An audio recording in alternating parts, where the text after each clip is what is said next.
The planet of Kryllis was a harsh, unforgiving world. Its skies burned orange, its forests were dense with bioluminescent flora, and its inhabitants, the Kryllians, were a tribal species known for their ferocity and reverence for tradition. For centuries, the Kryllians had survived by hunting the dangerous beasts of their world and, on rare occasions, feasting on the flesh of sentient beings they deemed unworthy of life. To them, consuming the flesh of the strong was a sacred act, a way to absorb their power and honor the gods of the hunt. When the human starship Eclipse crash-landed on Kryllis, the Kryllians saw it as a gift from the gods. The crew, battered and disoriented, were quickly captured by the tribe's warriors. Among them was Captain Elena Reyes, a resourceful and determined leader who refused to accept her fate as a meal for alien savages. The Kryllians dragged the humans to their village, a sprawling settlement of bone and sinew huts surrounded by towering, glowing trees. The tribe's chieftain, a hulking figure named Kryllis, stood before the captives, his obsidian-black eyes gleaming with hunger. "You are weak," Kryllis growled, his voice deep and guttural. "But your flesh will make us strong. Tonight we feast." The humans were thrown into a makeshift pen, their wrists bound with fibrous vines. Elena scanned her surroundings, her mind racing. She noticed a figure watching them from the shadows, a Kryllian unlike the others. This one was smaller, her scales a shimmering silver instead of the dull green of the warriors. Her eyes, a piercing violet, held a glimmer of curiosity rather than malice. As night fell, the village came alive with the sounds of drums and chanting. The Kryllians were preparing for the feast. Elena knew she had to act fast. She called out to the silver-scaled Kryllian, who lingered near the pen. "You don't have to do this," Elena said, her voice steady. "We're not your enemies. We can help each other." The Kryllian tilted her head, studying Elena with those strange, luminous eyes. "I am Lyss'ara," she said finally, her voice soft but firm. "Priestess of the eternal flame. You speak boldly for one who is about to die. If you're going to kill us, at least tell me why," Elena said, seizing the opportunity to engage her.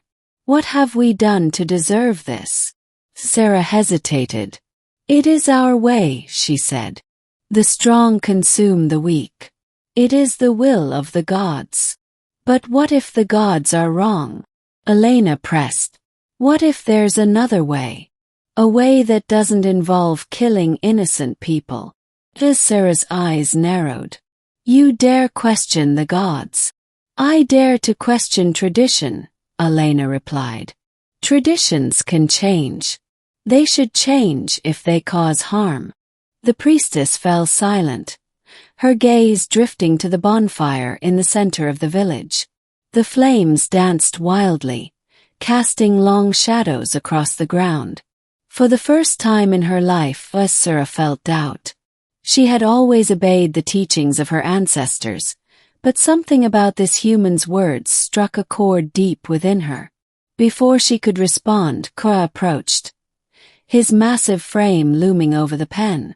"Lyss'ara," he said, his tone sharp. "Why do you linger here? The feast is about to begin." Lyss'ara straightened, her expression unreadable. "I was assessing their strength," she said. "This one," she gestured to Elena, "is not like the others. She may be worthy of a different fate." Kryllis snorted. "She is weak like all of them. Do not let her words cloud your judgment, priestess. The gods demand their sacrifice." Lyss'ara nodded, but as Kryllis walked away, she turned back to Elena. "If I spare you," she whispered, "what can you offer in return?" Elena's heart raced. "Knowledge," she said. "Technology. Medicine. We can help your people thrive without resorting to this."